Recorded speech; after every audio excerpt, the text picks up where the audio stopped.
hockey. Yeah. My favorite. It's Judd's Hockey Show. And welcome into Judd's Hockey Show. It is the a quiet time of the summer. Not much going on, but there's always stuff going on with Judd's Hockey Show. Jessi Pierce, who of course does a great job covering the Wild for NHL.com. Also, you can find her. I'm sure that you have Bardown Beauties. AJ Fredrickson, not a beauty, but a great beard. No question about it. And then there's yours truly, dressed in my Padres Brewing shirt, my North Star cap, all green. And before we start, I want to tell you about a party that we are going to have because Sports Dad has a new beer. That's right, Padres here. I got a good session beer here. It is the Honey Blonde Ale. And as the SKOR North Purple Daily, welcome to the SKOR North family for Padres. We are going to be having a special event on the night of Wednesday, August 14th, so a couple of weeks, 6 to 8 p.m. It's going to be a Purple Daily gathering. It's going to be a party. We're going to do a podcast as well. Now, the thing is, here's the trick here, kids. It's only open to 100 people. It's ticketed, but it's free. So you have to have a ticket, which you can get by going to skornorth.com/party. You must be 21. Sorry, kids. But again, skornorth.com/party. I think we're at about 50 signups right now, so about 50 left. So jump at this. You know what? Sports Dad will talk some puck too. I mean, who knows? Maybe Jessi Pierce shows. She's Irish. She loves the beer. I'm Irish. Love it. She loves the beer. Padres Brewing, located in the old Lando Nod Factory at the corner of Broadway and Central Avenues Northeast. Again, August 14th, 6 to 8 p.m. Join us there. Get your tickets. They are free. All right, kids, here's what I got for you. I got 5 hockey-related questions, and we might go more than that. Some wild, some bigger picture, and these are questions. I saw that there's been more on the Patrick Laine potential, but I feel like we've exhausted that, and there's not new news there. So I feel like we're all on the record about how we feel about Bill Guerin potentially pursuing him. So that's not on my list. Question number 1, Jessi, as always, we'll start with you. What is the one thing about the 2024-25 Wild that you are the most confident in? So a lot of unanswered things, curiosity. What do you feel is like the most assured thing in your mind about this team? Defensively, I think defensively they're going to be a very strong team. That's hoping Jared Spurgeon. I guess that lacks my confidence right there. Jared Spurgeon, I have a little bit of less confidence in. I'm feeling this already. No, but I think defensively they should be pretty sound and complete. I mean, it's the same guys out there. Less John Merrill this year, which will be kind of nice to see, I would imagine. Which means you've got your Spurgeon, you've got your Brodin, you've got your Faber, you've got your Middleton. Those 4 are the ones that matter out there. And I'm very confident that they will be a good defensive team, which is good because I'm a little shaky in the goaltending situation as I was last year, right? We still don't know how that tandem possible threesome. So I need that confidence. What? You love the goalies last. You always traditionally hated goalies. I was nice to and the a year goalies ago last this year, time you're Judd. like, I'm confident. And then Philip Gustafson fell off a cliff. Gustafson fell off. I tried so hard to manifest a good Philip Gustafson season. I don't know that that's going to happen again this year. I can't even do it. I tried. I did it for a year. It was a one-off. It was a nice Jessi, good goalies, yada, yada. Now I'm over it. We'll see what happens. So we need good defense. Defense wins championships. I like the defensive core the Minnesota Wild are rolling into with this season. What are you most confident in? Big or small picture, Age? Either one.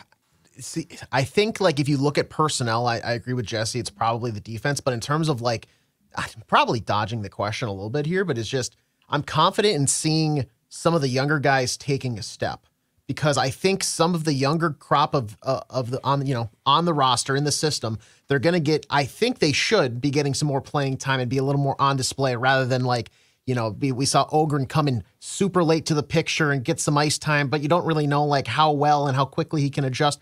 You're still going to see a Marco Rossi, who it sounds like he's coming back to the States here in like a week or two, and he's going to start working.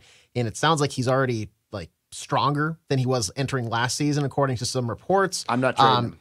You're going to have Husnudinov now. Yep. I'm excited to see some of the younger guys really take a step forward, or maybe they don't come to fruition. Maybe they just kind of stalemate out, and then we can know and make a decision for, because we've talked on this show numerous times, like, you're not looking to make a deep run, but you're looking to get a better idea of the landscape in front of you, the picture that's, on the canvas ahead of you.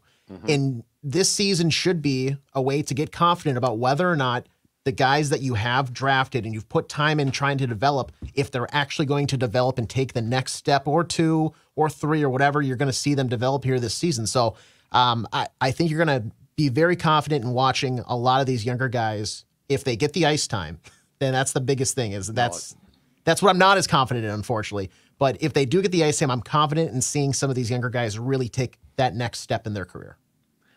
I'm going to go really small picture here. I'm confident that Brock Faber is going to be a Norris Trophy finalist.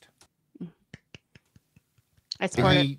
All right. I don't think he'll win because he's not going to, like, unfortunately, it's become a point accumulation game, which I think is stupid. It's like the Selke Trophy, but you got to score points. Well, no, if you're a great defensive forward, why do you have to score points if you're great at what you do? But I feel like the Norris Trophy has gone off the rails. I think we talked about this, Jessi, a couple of years back. There actually should be 2 now. Best offensive defenseman, the Bobby Orr Trophy, and then the Norris should be for the best defenseman. But I think Faber, with his ice time, with the appreciation that I think was gained nationally, and he doesn't really play a style of game that to me screams sophomore slump. Like, I don't see him falling off. I think he's only going to continue to ascend. So I think he's going to be a finalist, and I think he could be a finalist. And look, there's a lot of great young defensemen, but with the way that kid plays the game, I think he could be a finalist for a long time.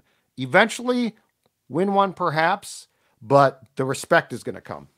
Yeah, and I think he's got the smarts about him to head into this year knowing he's not going to try too much, right? Like, he is just going to continue to play his game, continue to grow and develop, not to say that he's comfortable with where he's at, but I think he's not going to ever overexert himself or try too hard. I mean, you witnessed that in the playoffs in his first appearance, right? Like, he's just a guy that knows what to do when he's out there in each situation. And I think that's what makes him it's going to be a very tenured NHL career for Brock Faber, with accolades, with honors. No question about that. I believe I said that. Wasn't that like a write that down prediction for myself? Was he's going to be a Norris final? I'm glad to have you on my side. I love the kid. He's so good. I'm a fan. I mean, that guy, he plays the game. He plays the game the right way, and he is skilled. And the fact that he strikes me as a really good kid is a bonus. Mm-hmm. But I mean, if he was a jackass, he's still a great player. So right. Yeah. And that's the thing too, is like, how many times just across all sports have you seen somebody, they put in the hours and they try really hard, but maybe they don't have that like inner drive. And so they get that massive extension, they get paid. And then it's like, all right, well, I did my part. Now let's just coast. Now I don't need to perform. Brock Faber doesn't come off as that. And I really would hope not as a 21-year-old. But he seems like a guy that has a motor and kind of the behind the scenes stuff, the stuff he does in the community, and what you're seeing him talking to Bill Guerin, like signing that. He looks like a guy that's ready to help take this franchise to another level and work towards making a championship contender. It's the Sidney Crosby effect, right? Yes. I mean, like, Sidney Crosby is exactly that type of player who's working hard. He's always active in the community. He's quieter. Brock is a quieter guy. He'll speak when needing to speak, but I think it's very much like that. It's not the Patrick Laine, as we had mentioned, or even the Alex Ovechkin. I think Ovechkin works hard, but also he makes time for maybe too much fun and whatnot, and that's the point of his career. But I think Brock Faber's like Sidney Crosby or the Connor McDavids of the world, kind of that pathway. And plus, they're accountable too. So like, they don't say a lot, but they are the first ones to be standing by their locker after a bad game or something, which Crosby's done too. All right, second question. Age, we'll start with you on this one. In 2 years, will John Hynes be the Wild's coach? God, that's a tough question. 2 years. The so point we're is saying for them to be tough, by the way. It's 5 questions. They're supposed to be tough. Like, I thought of these last night. Like, I'm like, what can be tough? So this is so you're saying opening night for the 2020, 6 to 7 season? Is that, if my math is right? Yes. Yeah. Right? Okay. Yeah. I'm going to say no. I'm going to say no only because I'm not fully sold on him being the right choice for the Wild right now. And I would love for him to change my mind. And I know that sounds harsh because he has such a short time from what we've seen, and he was plucked into such a really bad situation originally. But just the track record, kind of what we've seen from him in the past as a coach, I mean, he just doesn't seem like a let's grind out some long-strung, hard-fought playoff runs. He doesn't scream that type of coach to me. He doesn't.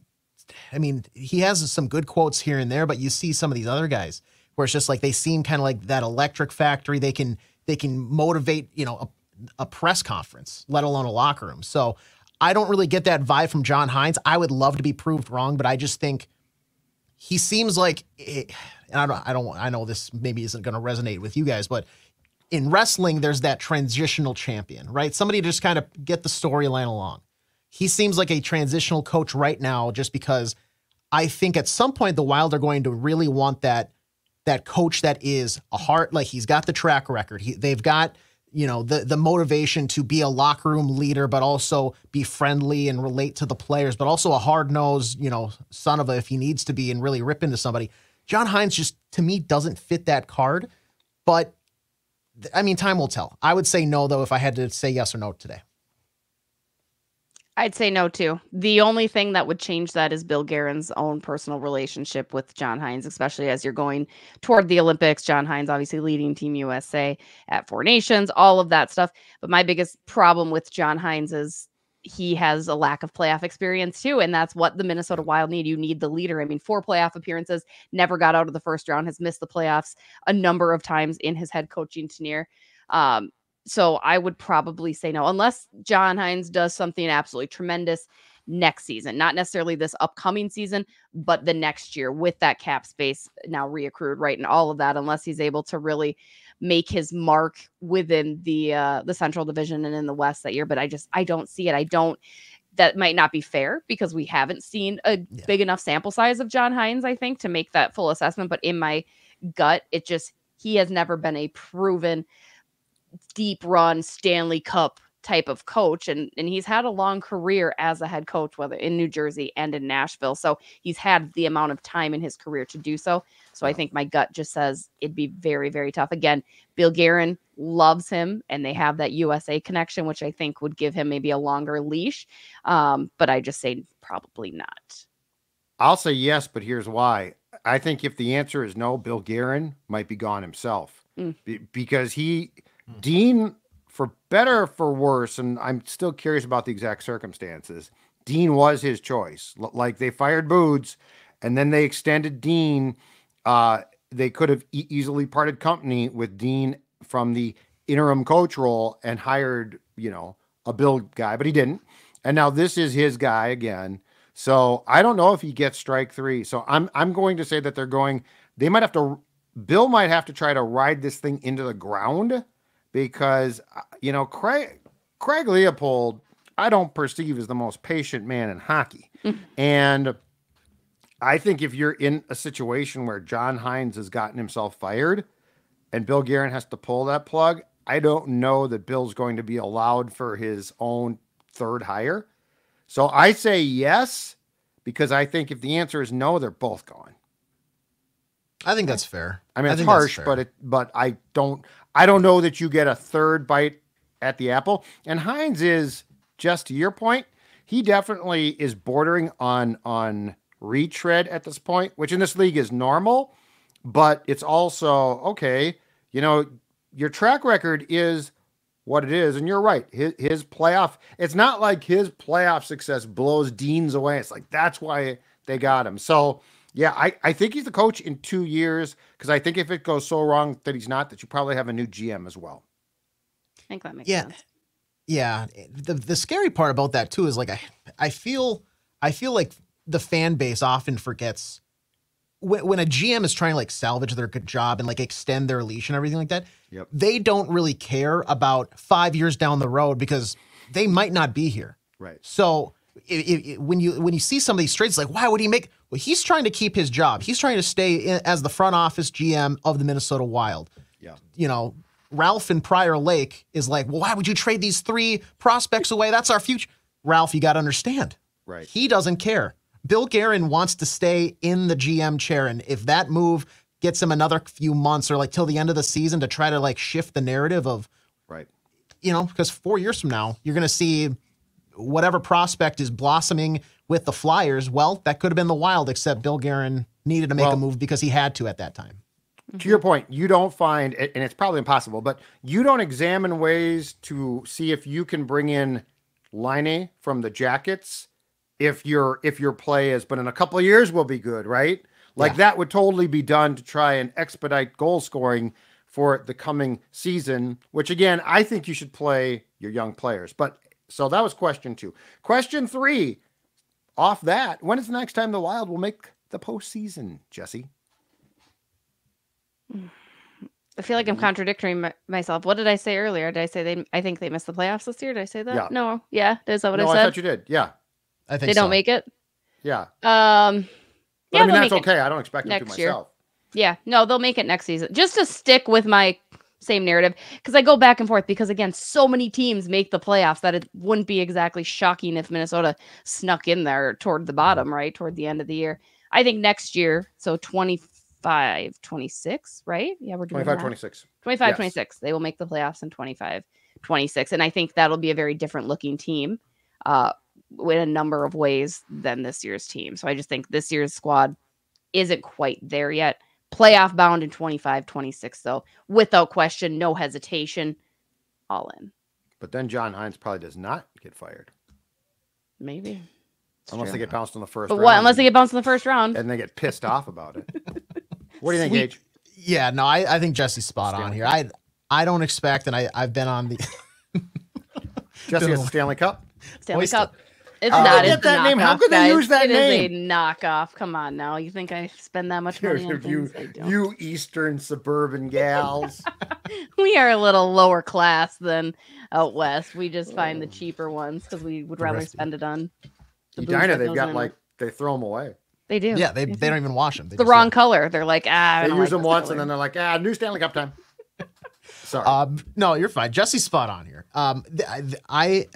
I think we all have said we don't expect them to make the playoffs this year, and there really shouldn't be that expectation too. If they fall short, I don't care. I just want the growth to like show that they're going in the right direction. But next year, you have the dead cap penalty dropping down like significantly. You're going to have almost the full allocation of your salary cap. You should have some money to spend and maybe make a splash in free agency. Who knows now with some of the extensions and whatnot that we've seen, because that cash spree has kind of dwindled here in the past few months.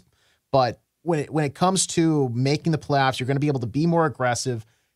And the development portion that we've talked about, some of these guys should be in a position to really step up to where the thing we harped on, it felt like all 82 games last season, there was no depth. You had one line, maybe a line and a half at times, depending on how lines filtered up. You should have depth because of the growth you have in your system. And so if not, that's when you really have to start making some trades. And who knows whether or not Bill Guerin and John Hynes are going to be able to kind of steer the ship after that. But it seems like they're poised to make a splash. And now with how expanded the playoff field is, I mean, what was it, the final week or so that they were in contention to make the postseason this last year? It seems like you're never really out of it, which is exactly what the league wants, despite, I think all three of us at one point saying, just get a top 10 pick. Just lose. It's okay. I still won't forgive that that loss to the Kings on the Monday night to But bump them out of. They still got Zeev. They wouldn't have had to trade up for him though. Whatever. That's true. It doesn't matter. But they still got the guy. So I would say next year, not this upcoming season, but the 25-26 year. 25-26, yep. Yeah.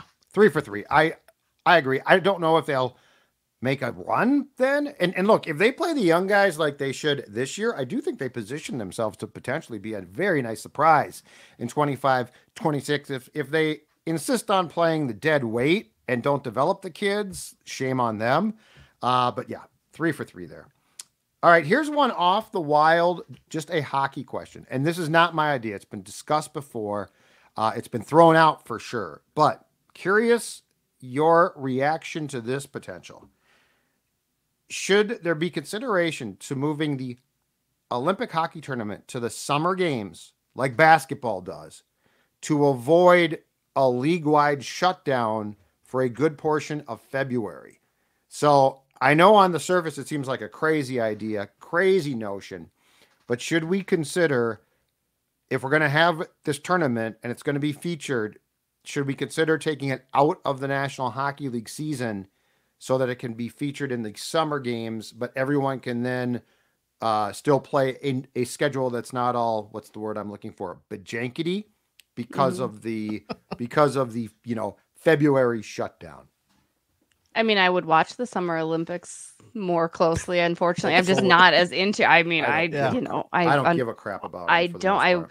I'm in on the Olympics for hockey and hockey only. Like, that's just my take. Yep. And Gary Bettman would love it. What do you do? Do you still have that break? Are we still having like are we going back to an all-star break? Are you doing the Four Nations type of format still? Well, what does that look like, right? Like, there's so many questions I have about it. I think in the Olympic years, you create a little bit of I mean, the All-Star Game is a whole different topic because I think it's awful.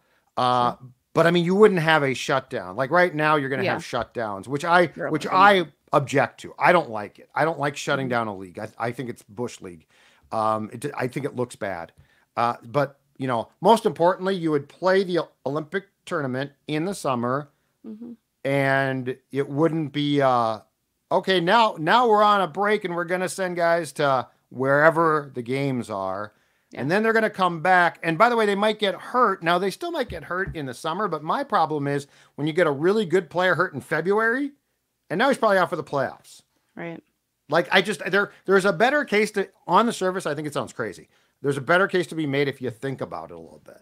There is. And, I think the one thing, it would maybe help the NHL tighten their season too, because I think the biggest problem or the biggest issue you would have with the Summer Olympics is the Stanley Cup playoffs, right? And the players that are on those teams pushing that far into the summer, because they already have such a shortened summer that I think that also gets wonky. But again, we've discussed it before, right? Like you want to, you're right. Basketball is the same way. Basketball's the same exact thing. That's the thing, is they get it out of their season. Yes. I do like it out. The more I think about it, the more I like it out of season, I guess. I'm with you, Jess. I'd watch it. Like, I don't care. The summer games, some of the sports are stupid. Some of the sports are great old school sports that I just don't enjoy. But yeah, I mean, I don't watch the summer games. I actually would watch the games for the hockey tournament and basketball. Personally, that's my thing. Age, what do you think? I would say adopt, and I know people hate this when I relate it, but do what soccer does. They have the World Cup, or they have the Euros. It's out of season, but we've seen the World Cup of hockey on display before. Bring it up so that it's in the summer. It's every other year. So because it feels bad because the summer should be a time for players to recoup and have their off time if they want. Yep. So the really good players shouldn't be punished. And I say that begrudgingly, to play all season long just because they're at the top of their game. Don't force them to have to choose to sit out and maybe their country is mad about, whoever not suiting up for them because they just want to go hang out in Malibu. Do it every other year. It's its own event. You make it prestigious, and it's in the summer. So we have hockey then to watch. Frankly, I don't care about the Olympics. The players do. That's the problem. I'm with you totally. Yes, players want to play. You hear this. The players are and Jess has heard this a ton.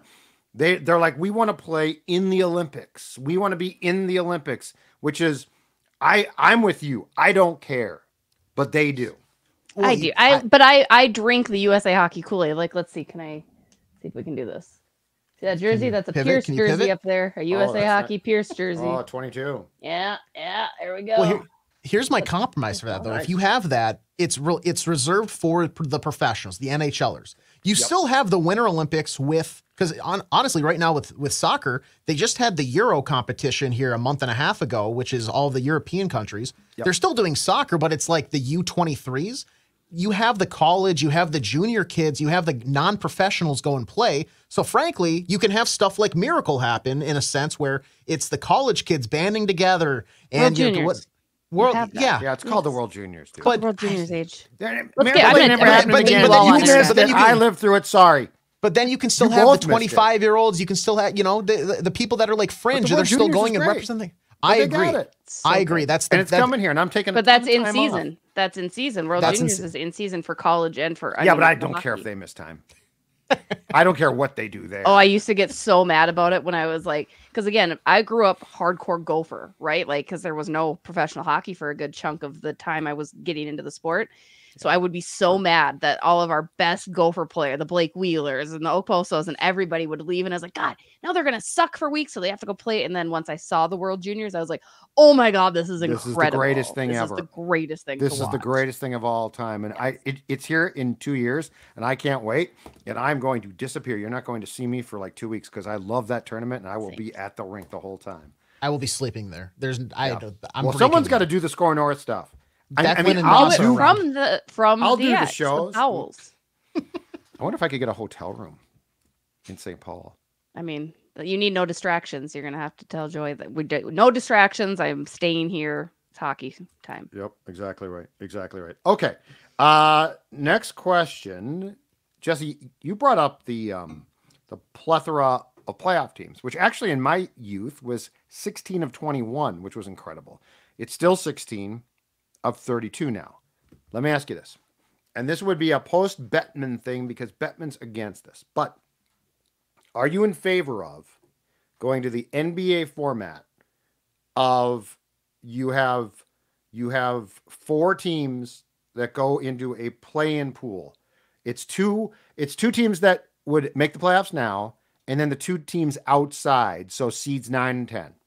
And the NBA plays that down and then sends 2 teams in. But it could be like the 10th seed if they win enough games. Mm-hmm. Are you in favor of expanding the playoffs, not so there's just more playoff teams, but so there's a play-in tournament, a brief play-in tournament the week before the playoffs actually start to, I think the Wild, for instance, would have been in the play-in last season. Your thoughts? I think it'd be kind of fun. Why not? Like, I'm all for mixing it up, adding a little bit of spice, a little bit of dramatics to it. And maybe that's just because we've witnessed the Timberwolves go through this. I hope the Wild wouldn't like cry and jump on the bench if they win their play-in series, right? And like act like they've won. Pat Bev. Get up on the scorers table, Brock. Come on. Pat Bev, baby. Oh boy. But yeah, I mean, why not? I am all for, in general, reformatting the playoffs for the NHL. I do. I think it's too long. I think there's too many teams. As much as I love hockey and I love playoff hockey, I just think it needs a revamp. It needs a refresher so more people can enjoy it. More people do tune in. And I think the only way you get that is if you change it up. So absolutely, why not? It's been successful in the NBA from what I can tell, right? Fans seem to really love it. It's great chaos, yes. Yeah, and that's just it. It creates the chaos. And who doesn't love chaos? It gives you something to talk about, something to watch. So I'd love to see that, just again to more or less refresh what the playoffs are for the NHL right now. Mm-hmm. Yeah, with the excitement level and everything, and plus from the business standpoint, that's going to get more nationally televised, like spotlight games that you can put on an ESPN or you can put it on TNT. Good and point. for a league that I think I saw a pie chart of every league's revenue breakdown. The NHL still not solely, but they heavily rely on the gate admission, like just getting people into the building. And so that would be a way to get some more broadcast dollars pumped into salary caps and everything like that. And plus, it's just the excitement level. Like that would be so much fun to have. You know, maybe you did stumble at some point in the middle of the season, like every team does. You had a couple guys that were key to your lineup hurt, so you know you're behind the 8 ball, but you stuck with the pack, and now hey, you are getting healthy, and now you are a powerhouse. And if you do sneak in, you're going to be a real threat to one of those teams that was at the top of their division. But firstly, before any of that, I need Gary Bettman to just redo the seeding and just do 1v8, 2v7. yeah. None of these weird matchups between the second and third. Because the divisions, yeah. If you're good, you get to play a bad team. That should just be what it is. I don't understand. But yes, I would say play in tournament. Let's do it. Let's do as much to grow the game. Yeah, and we get way too many marquee matchups too soon now because of that. I like the divisions, the way that they're constructed, and I know what the league is trying to do and build up the hatred in the divisions. But I think for the quality of the product, AJ, you're right. Like it would make more sense. 1-8, 2-7. It's sort of that way now, but it's not fully, and so it definitely takes away from that. All right, guys. Great work. Don't forget our party at Padregs, August 14th, Wednesday, 6 to 8 p.m. Tickets available. They are free, but it is a ticketed event. SKORNorth.com/party. Perhaps Jessi Pierce will join us. Perhaps AJ will join us. You're both invited. All of you are invited too. We'll talk to you next week.